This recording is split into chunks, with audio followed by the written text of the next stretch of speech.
Good morning, ladies and gentlemen, and welcome to our GIBS Flash Forum on a very, very chilly Thursday morning. It's my privilege and pleasure to be hosting Musa Kalenga this morning, who's going to be turning on his camera in just a moment to be joining us, to be having a conversation, mainly around his book, Ladders and Trampolines. But we're going to be talking about a few things because the book's a wide-spanning book. So welcome, Musa. It's fantastic to have you here this morning. Good morning. Thank you for having me. Lovely to see you this morning. It's good to see you too. And I was asking Musa to describe himself in 4 words just now, and I loved his answer because he said, for today, he's a freezing African digital ninja. But I said, Musa, I'm not going to do a long introduction, although I certainly could do a long introduction. I think what's incredible about Musa's career is the way that he's navigated so successfully across entrepreneurial domains from the time he was very young, starting at school, into very successful corporate positions across Nedbank and across Facebook, back into entrepreneurship. And what shows through all the time is somebody who has really managed to navigate change so well, which is something that we all need to do. So Musa, I wanted to sort of start with the book because I'd like to focus on it. And clearly there was also a lot going on in your life at the time. Now, I produced a book last year, and these things don't just pop out for half an hour a day. It really is a labor of love. So what made you decide to write the book then and there? Yeah, you're absolutely right. There was a hell of a lot going on, but what had happened preceding the book is that I'd been collecting kind of stories and anecdotes. You know, as you go through life, one of the ways I express myself is I write. And up until that point, I never really thought about it being a book. I just thought I'd kind of collect some thoughts. And I did that fairly diligently with the intention not necessarily ever being to publish, but just to kind of document my thinking. And I was very fortunate at that time. I was working for Facebook, and I was spending a lot of time between Southeast and West Africa. And on one particular visit, we were supposed to be in Ghana for about a week. And there was a whole, what I used to call the circus was coming from the US with, Sheryl Sandberg and everybody. And I was with Nunu at the time. And after everything kind of subsided, Nunu and I actually took a drive out to Elmina Castle. And that's where, for the first time, I was confronted with what slavery actually meant over the years. And it was an amazing tour where they took us into places where, they documented the specifics of how slavery had happened and transpired. And I found that documentation process very interesting because once again, the whole adage around, if you don't tell your own story, someone will tell it for you, for me became quite real. And so on the drive back actually from Elmina Castle, I was quite depressed, needless to say. But at the same time, I realized it was an important opportunity for me to take some of those thoughts and actually convert them into a book of sorts. And I just had a child as well. So I had this young baby I brought into the world, and a big part of me was wanting to almost bridge that gap from my own experience, having being blessed to have an African father who's alive, but having struggled to make kind of the generational connect, right? So to be able to understand, what did he go through? I mean, my dad had a phenomenal life. He was a race car driver, and then he was a playwright, and then he was all these things, and I just never felt like I had understanding of that world, right? I never felt that I had a direct line into that world. So kind of it was the generation kind of passing on to me to kind of say, well, would that be the same scenario for my children, which I thought would be very unfortunate. So a big part of the process was documenting it. So they had a reference point around my life, well, at least until that point. And then I kind of got this really, really huge urge to try and start understanding how I start to share my kind of journey as short as it is, or, as well, you've packed a lot into it. I thought it would just be good to start somewhere, No, I thought it was this really interesting weave of, on the one hand, some very, very sage advice on how to survive as an entrepreneur with our work identities, but at the same time also being really insightful around what it means to be African, about where we come from, about where we're going. And in fact, I mean, one of the things that really strikes me across the book is this theme of momentum. And I absolutely love the title. So this question of ladders and trampoline in a world where we're speaking about exponential and linear and non-linear and all of that sort of thing. Tell me a little bit about just the metaphor and how you've applied it, whether it's in the book, whether it's in other spaces, because I think it's this really potent thing. And there are obviously risks to climbing ladders and to bouncing on trampolines. Absolutely. And the one thing I did realize that throughout my life, some of the decisions I was making, I was kind of doing as second nature, right? There was not really a reference point or a framework. I wasn't quite sure about what the output would be, but I'd make the decision and I'd kind of live with the consequence. And I realized that, there's actually a better way to think about decisions in a very practical sense. And hence the thought around a ladder and a trampoline. And in particular for young Africans who are placed in scenarios where they'll either be the first at what they're doing, they'll either be the only person, they'll probably be in a very lonely space, if they're endeavoring to do anything impactful. And so the theory behind a ladder and a trampoline really is about understanding how you displace energy and what the outcome is of that energy being displaced. And so ladder decisions effectively are incremental. And there's a lot of value in understanding incremental decisions, because if you talk about diligence, if you talk about applying yourself, that often becomes a very incremental process. Waking up and just doing the thing every single day consistently to become a master of what you do really is a process of ladder decisions.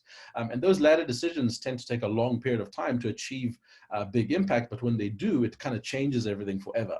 And then you have, the trampoline decisions with potentially the same energy. You can apply a trampoline decision and have exponential outcome or exponential growth. In my own life, I think about it. When I joined Nedbank as the group head of digital marketing, and I was in my early 20s, a lot of people would say you'd need to have about 15 or 10 years under your belt to be in that particular position. But for me, that was a trampoline decision. I was coming out of entrepreneurship. It was just the intersection of me knowing what to do and having the skill and someone believing in the opportunity. And for me, that was, very much taking me from a place where I didn't have to go through the ladder steps to get to that point. So being able to recognize it is equally important, but the theory really is about how you get incremental outputs versus, exponential outputs. And that's literally just a license to be able to think and dream bigger when you have to. So I guess a lot of people would also say, though, that the opportunity around digital marketing in itself is something to trampoline. With very limited spend and the right kind of efforts and the right kind of focus, you can really amplify your brand, your offering. So I'm going to switch a little bit into the business space, and then I'll come back to some of the bigger space that we find ourselves in. And you give, I thought, some really great advice to entrepreneurs who may be desperately, particularly now under the economic conditions we face, trying to grow their markets, awareness of their brands, forge audience connections or connections with their target markets. And I'm going to ask you there to recap. And let's assume, I know we're speaking to young Africans, and one can assume that there's a level of digital savviness around that. But I think not everybody who starts their own business necessarily feels that they have the knowledge on how to grow their brand in the digital space and create the revenue. So we'd love some advice on that. Absolutely. I think the interesting thing about the opportunity is a lot of people don't realize the extent to which they can actually participate meaningfully in really, really impactful marketing. One of the big frustrations I had, even when I was at Facebook, and ironically, I think yesterday Facebook released an SMB study, which is small medium business study. So they released a global report around the state of small medium businesses, which had been long coming. So when I was still there, I was always fascinated by going to different countries and interacting with entrepreneurs, startups, small businesses who were literally doing very well without understanding how they could exponentially get benefit from a platform like a Google or like a Facebook. And so I used to spend a lot of time with them understanding what they needed to learn and understand to be able to get hold of that opportunity. And the first thing was just the psychology of platforms and social platforms. There's a bit of a distance between your average entrepreneur and a Facebook or a Google.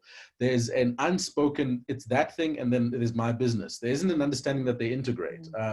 And it was very weird because when I started first speaking about Facebook to small businesses, they thought it was just the place where you post things, you like and you share, and it's that place. And then obviously all of a sudden, it's got 1 billion people that are on the platform, and it's got phenomenal volumes in relating to people coming back every day. And then it shifts from just being that place where you go and like and share to actually being an audience generating opportunity. So the first thing is that psychological shift, that they're just not, these social platforms, they're now media platforms. The second thing is the process around getting value really is there's no other way, but it's a systemized failure process, right? You're gonna boost a set of ads and they may not work and they may work, but you'll learn something. You're gonna try another format where you actually build a an audience or a population, and you see how they respond to ads. So this appetite to be able to test and learn is also not necessarily organic to an entrepreneur. One, because you don't have the time, and two, because the little money that you do have has to deliver very quickly, right? You're obviously in a place where you don't have unlimited budgets.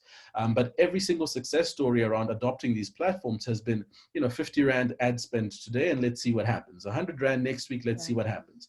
And so your confidence builds over time, but your confidence is being based off the data you're getting from the platform. So you're seeing, oh, I'm reaching X amount of people, and wow, they're actually engaging, or, they clicked on the ad. So there's a nice way that you can reciprocate the small spend that you have with data that gives you insight on what you're doing. And so that confidence, that momentum leads you to start understanding the fact that once you've been able to build up some audience, you can then also do what advertisers and marketers have been doing for many years, is buying big audiences using what they call reach and frequency. So once you've boosted a number of times and you've been able to get 100 or 1,000 people to follow your page, the major opportunity is then you can start to fish in the big wide world, right? So you're not only then speaking to your 1,000 followers or your 1,000 fans, you can build a campaign to speak to people in Italy, in Uzbekistan, and wherever they may be, and you provided your product and your service is global, you really are then playing on a global market. So really it's this incremental understanding of how you get to that point, but I've seen it happen. I've seen small businesses literally, one of the ones that used to blow my mind was a young lady in Nairobi. And she used to go and buy clothes in the US and the UK, and she used to come back, advertise them on WhatsApp, so do her client service management on WhatsApp, advertise them on LinkedIn, and do the audience marketing on Facebook, and that was her entire business. And she went from spending, at the time it was like $15 a month to almost $5,000 to $6,000 a month, which is phenomenal. And that's just ad spend. So you can just imagine what she was getting in terms of revenue. In revenue, yeah. So, but the thing is just to make that first leap and move away from this just being posting to mates and actually thinking about it. And then what I'm hearing is just keep learning, which is what entrepreneurs do all the time. Absolutely. So, one of the things I was reflecting on as you were talking about Facebook launching their findings, Jack Dorsey at Twitter didn't have such a good day yesterday with major hacks of people like President Obama and Bill Gates, etc. Yeah. And this is one side that with digital and social media is there are phenomenal opportunities to amplify brands. But at the same time, it seems, and I'm not asking you here for entrepreneurs, but generally, it does seem that in digital marketing and social marketing, that there are risks that we maybe need to be aware of that are growing. And what's your sense of what we should be looking out for there? Yeah, well, I think that the first and the biggest risk is that your audience or whoever you're trying to reach is probably a lot smarter and more savvy than you are. That's the first biggest risk, right? So what that means is that we often take advantage of the people that we're actually speaking to as marketers, and we don't actually respect them. And when I say respect them, it's as simple as saying when you're constructing communication or an ad, you have to be able to speak to people in a way that allows them to reflect themselves in your messaging and in your brand building efforts. If you don't do that, often you're going to find yourself being extremely irrelevant, and then technology becomes your enemy.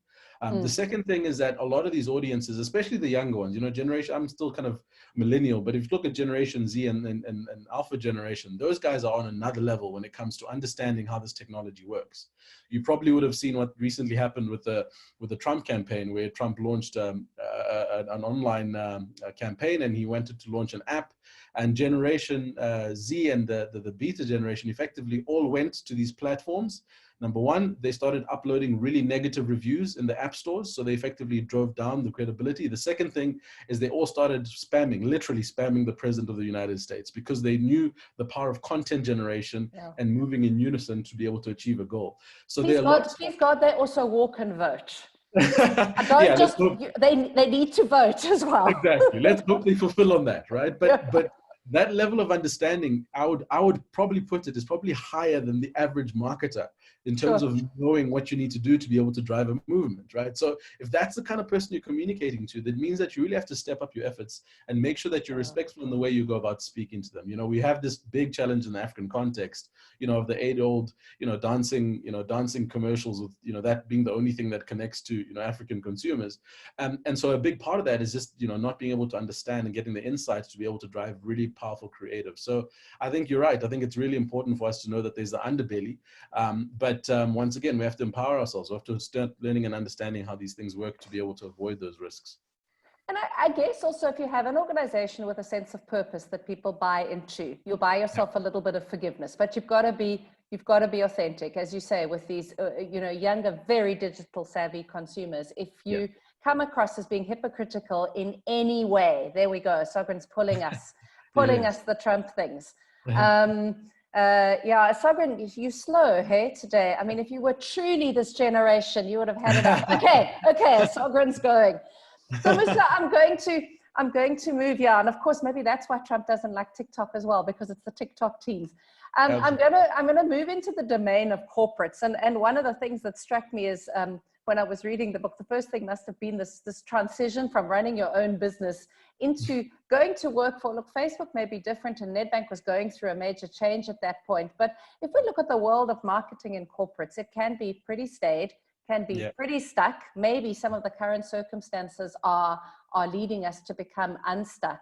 I'm interested now in assuming that we have members of our audience who also might be working in marketing in corporate. And I should have said earlier, if you have questions or comments, please feel free to post them on the Zoom webinar chat. That's the one that's easy for me. Just post a comment or put a question up there if you'd like to. If we're thinking about, marketing departments and how they've had to change, I mean, it really was interesting when digital and social first started, and perhaps this was some of your experience. It was like this little piece, and then there were these huge, traditional above the line marketing departments.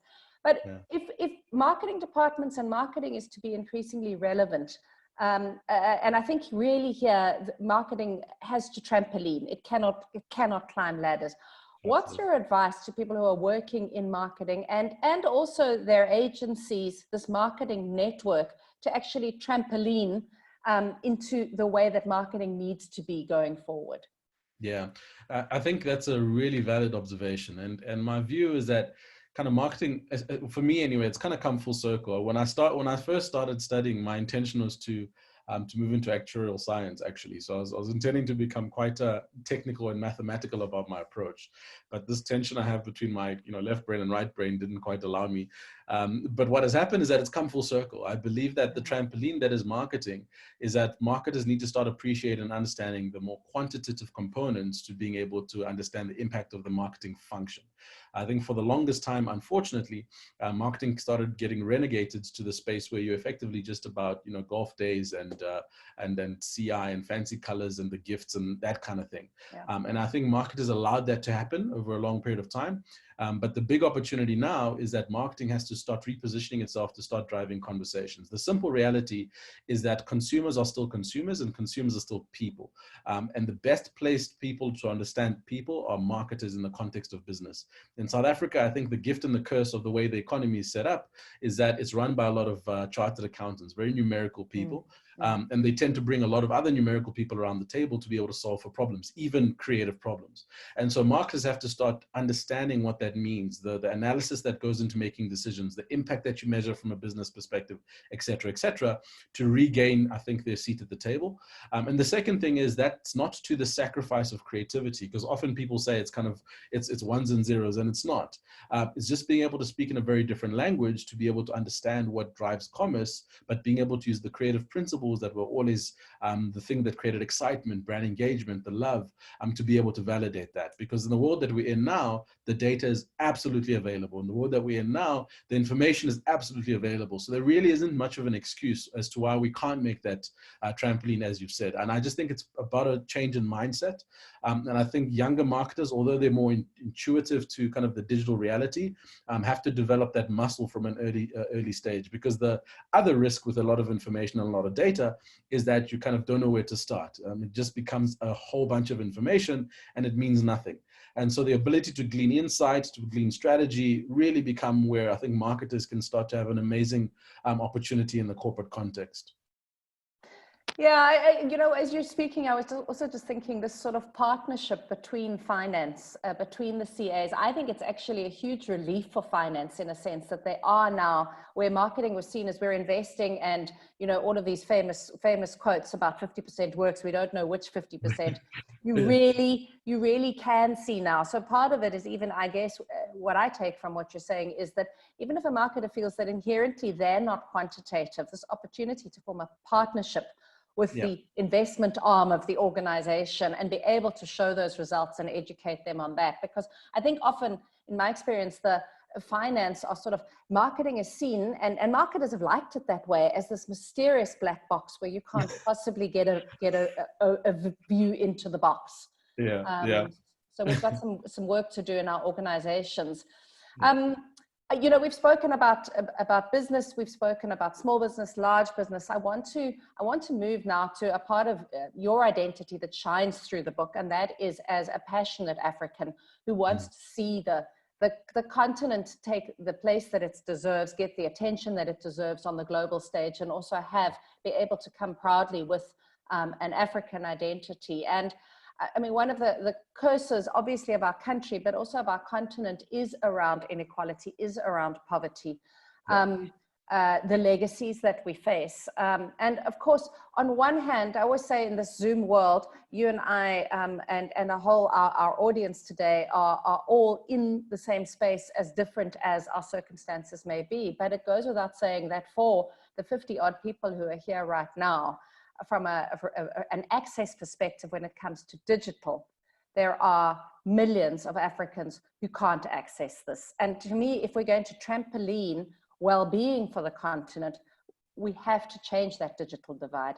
Now, you know far more about this than I do. You've been operating in these spaces of people who are spanners, organizations like Facebook who are trying to span this. But what's your sense? And I would imagine that a lot of this has to be to policymakers across the continent. What's your read on how things are changing and what needs to change more? Yeah, I think, you know, exactly to your point, you know, the speed and the rate at which the consumer is requiring change is definitely out of kilter with the rate of change that is actually happening. And a big part of that, if you think about how you connect people and how you create value, is for people to have the benefit of the internet and technology. They need to be connected, and they need to have access to the hardware. There's major efforts now that have been stepped up as a result of COVID-19, where I think, you know, governments have started to realize that this thing is not kind of the, you know, the next generation. It's kind of what needs to happen now. And so I see there's a bit more urgency. But if we don't have that gap closed, it becomes really quite an academic discussion around how we use technology to change people's lives.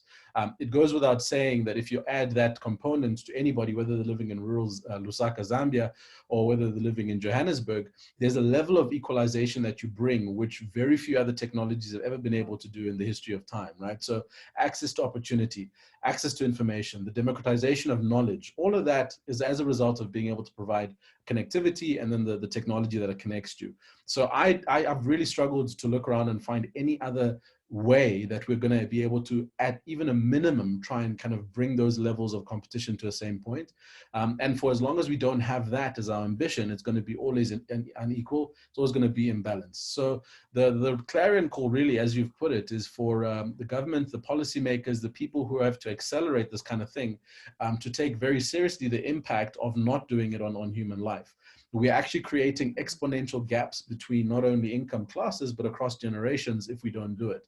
I think the stats were released by the World Health Organization, or is it WEF, that spoke about, I think, for every 10 or 20 kilometers of infrastructure laid down, there was a notable improvement in the surrounding communities in terms of access to opportunity, et cetera, excuse me, which makes absolute sense.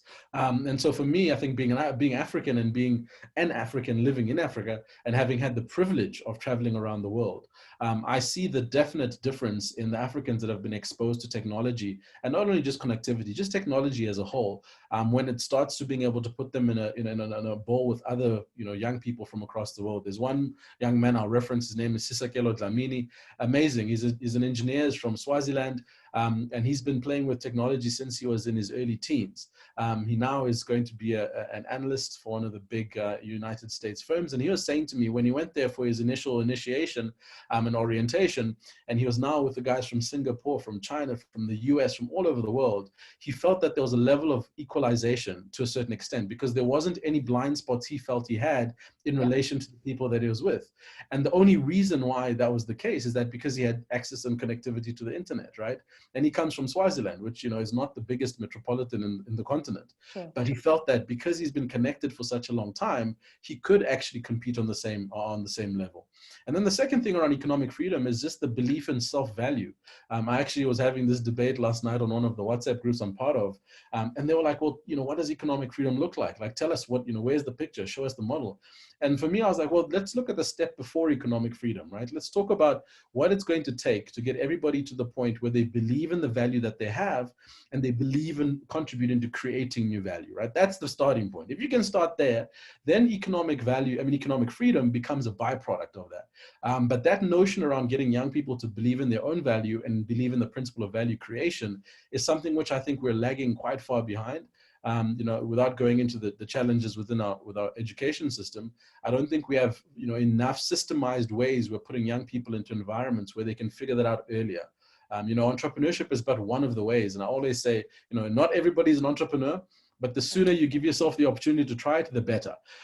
Because if you figure it out early enough, we get lots of benefit for you as a continent. If you don't figure it out and you're only 40, 30 years old, when you realize, actually, I'm an entrepreneur, you've lost all this time where you could have employed, you could have been creating value, you could have been doing all these things. So I think the sooner we start with all of that, the easier it'll be for us to program this notion around value creation and appreciation of value from a self-belief perspective. And that, for me, I think is the core challenge as Africans as we approach technology. But you've segued so beautifully, because I wanted to actually move to personal branding and your reference to education, and you speak about it quite a bit in the text. From a personal perspective, I felt like my schooling education system was this constant scorecard of where I wasn't making the grade, as opposed to these are your strengths. So there was this constant deficit model, and there are, we can have multiple criticisms around education and our schooling education. And when we start thinking about, for example, what it takes to stand out, what it takes, and that's not about standing out to put other people down. I think it's far more about the lift as you rise. You can't lift if you don't rise yourself. So this question of building a personal brand, being able to have the world, to ensure that the world discovers you. I mean, you've done a remarkable job both in the digital space. You've been able to transcend typical brand boundaries. I mean, we've all often been sort of told, well, if your product is that, you're putting yourself into a box. I don't think anybody ever boxes Musa Kalenga. So, you may have done this subconsciously. Maybe you had more confidence because of the travels. I don't know what it was, but, as somebody who works with individuals to try and make sure that they succeed, and both you and I have that in common, what's your advice to people in terms of building the personal brand? And I'm not talking here about get a Facebook account. I'm talking about this genuine, the kind of learnings you've had in getting to the place that you've got to. Yeah, it was such a long, funny enough, it was such a long mental process to start making peace with the fact that, number one, it was okay to go about the process of building a brand. That was a personal brand. It felt very unnatural as a starting point. I'm contrary to popular belief, I'm quite a shy individual, and I don't necessarily like the spotlight. I don't necessarily like to just be out there for the sake of being out there. And the long journey for me was actually, if you're presenting yourself in a genuine way, if everything that you're saying is completely aligned to what you're doing, then it actually doesn't really matter. And so the challenge most of the time is that when people think about brand building, they think about the aspect of celebrity and not the aspect of being celebrated. And it is something that Tebe Kalafeng taught me, which I'm forever grateful for, is that if you spend a lot of time on your craft and you get really good at what you do, number one, you will have a higher chance of being celebrated. But not everybody that is great at what they do is famous, and not everybody that is famous is great at what they do. And so to make sure that you're clear about being true to the fact that when you wake up in the morning, everything that you do is aligned to what you want to do. And then if the fame and if the celebrity, if the brand building comes as a consequence, that's great because it'll be off the right base. If it doesn't come, that's also great because you're doing what you need to do. So I think the starting point really is a real reflective process. It's actually sitting down and going, what am I here to do? What is my role on this planet? What do I think I'm going to contribute? And to start crafting from that point of view, because if you build from that point of view, everything else becomes just more genuine. Everything becomes very organic. There's nothing worse, and I'm pretty sure a lot of people have met people like that, is with meeting someone who's got an amazing online personality. They've got great brand building, great PR, And then you have a conversation with them, and you can see that there's just really no substance. And so the principle of substance over form is something that's driven me a lot, is that I don't ever talk about things I've never experienced. I don't ever put myself out there about experiences I haven't had. I don't ever have a point of view if I'm not very close to that thing. And for me, that's held me accountable. It's made sure that I'm, number one, always able to speak with authority when I do speak, but it's also made sure that I've always been able to know my lane and stay in my lane. And in so doing, I think the brand building, which is what you're speaking about, I think that then comes, kind of naturally and organically. But that starting point around being genuine, I think, is the difference between those that have done it well and those that haven't. And then the mechanics of, the PR, the that kicks in and it complements what you've done. And you would hate to be in a situation where you've not necessarily spent the time crafting that as a starting point, and then the mechanics of the PR kick in, because you're always going to be on the back foot. You're always going to be, it's an uncomfortable place to be. I cannot imagine having to speak about things that you've never lived, or having to speak about stuff you never experienced, or having to make things up to try and kind of keep up the pretense. That would be a horrible place to be. So for me, that was the process, is the self-reflection is a starting point. And then what happens as a result of that is that you build on that as a base for your brand. So I want to add to that, though, because you've spoken about Tebe Kalafeng, and in your book, it wasn't like you didn't build that relationship without reaching out. Yes. Share that story a little bit, because I think sometimes, one of the greatest barriers, I think, to personal branding is that people lack the confidence. Why would he talk to me? Absolutely. Who am I? So I'd love you to share that story, because I think it's an insightful story. And if you look at the effort you put into trampolining that relationship, yes, it's an important part of who you are today. Yeah, no, it's really, we laugh about it today, but at the time I was I think my second year at WITS. I'd started a business called Monati Fellas. I was doing choreography and dancing. I was doing all sorts of things at the time. And I was also trying to figure out, it was also after I'd failed my first year doing actuarial science. So I was kind of in this like, where am I going mode? And I kind of chose to do a BCom general, and one of the subjects was obviously marketing. And I started to get interested in marketing, but I wanted to understand more the brand valuation side, which I think was my technical brain trying to pull me back in. And so I was trying to find mentors and references and who's done this thing and how does it work. And then one day, just fortunately, we had this guest lecturer who came, to speak to us, and it was Tebe, driving this really fancy black Porsche. And I was sitting at NCB at WITS, which means that I could see the parking lot. And I saw this guy pull in and park in a very which is the most soulless building in the entire world. I park in that building, yeah. As you can imagine. So, I'm seeing this Porsche, and I'm seeing this, and I see this guy come out looking, genuinely like a GQ model. And he walks in and he's black and he looks young and looks hip. And I'm going, wow. And so fortunately, he's coming to lecture us. And so I'm sitting there, and then he starts talking. And at the time, he had just come back, and he was the managing director for Nike Africa. And he was the first black guy to be in that position. So I was just like, wow, this guy's just a thing. And so obviously, afterwards, I went up to him and I said, yo, Tebe, I think this is phenomenal. I've never heard about you. I don't know who you are, but I really would love for us to kind of have a chat. And so obviously he said, yeah, of course, we can have a chat. And he handed me his business card, and, off he went. Sent him an email immediately. I didn't get a response. I followed up the following week, no response. I did it about 3 or 4 times. Then just by, circumstance, we were actually at the same airport at the same time. So I was traveling to, I think it was Cape Town. So I was at OR Tambo, and he was coming back from Cape Town. And we bumped into each other. And I remember saying, Tebe, I've sent you how many emails and you haven't responded to me? And you could see us being very sheepish. Oh, did you send her the right email type stuff? And I said, of course I sent her the right email. And and then at that moment, I realized that there was an imbalance in value, and it's informed my mentorship model now. But the first thing I said to him, Tebe, there's a lot I think I can learn from you as a mentor, but I think there's a hell of a lot I can probably teach you as well. So I think we should have that coffee. And I remember him looking at me, kind of going, who's this young Thundercat telling me he can teach me anything? And that's where the relationship dynamic changed. And from that point, and it was very true, fortunately, because at that time, he wasn't as prolific as he is on social media or Facebook. He had no understanding of technology. He had no understanding of social media, which was pretty much where my headspace was at. So from that point, our relationship was then formed on mutual value exchange. And that's where, my mentorship models are always based on, yes, obviously I'm here to try and help you, but if you can find a reciprocal way to create value, it makes it that much easier to work together. And so Tebe and I have been doing that for the last, 7 to 10 years, which is I think is a success story in the bigger scheme of things. But you got out there and you made the first move, and that's what it's all about. So now you're Absolutely. getting out there with another venture that's not that new. I think it first came onto my radar about 2 years ago. Maybe I missed the start of it, but tell us a little bit about Bridge Labs. Right. So yeah, Bridge Labs is a software engineering and design thinking business. I started it immediately when I left Facebook. And it was born out of a bit of frustration and inspiration. At Facebook, on any given day, you have 5,000 to 7,000 engineers in one building, just solving things, right? Yeah. It's mind blowing the scale at which that company operated. And when I looked at that, and I used to come back to to the continent, I could never find that concentration of talent anywhere, let alone it being African talent. So when I started Bridge Labs with my CTO and co-founder, we wanted to create a space for African engineers that could work with marketers to start understanding how to develop new products. And why African engineers? Because we believe proximity to the problem takes away a lot of the guesswork that you need to kind of figure out. And so the last 3.5, 4 years, we've set about on this journey to build a small team. We've got about 17 engineers now. We've built products in different sectors. So our strategy is sector agnostic. So we're not a fintech, we're not an edtech. We've got a great engineering team. And if we believe in the problem, we solve in that space.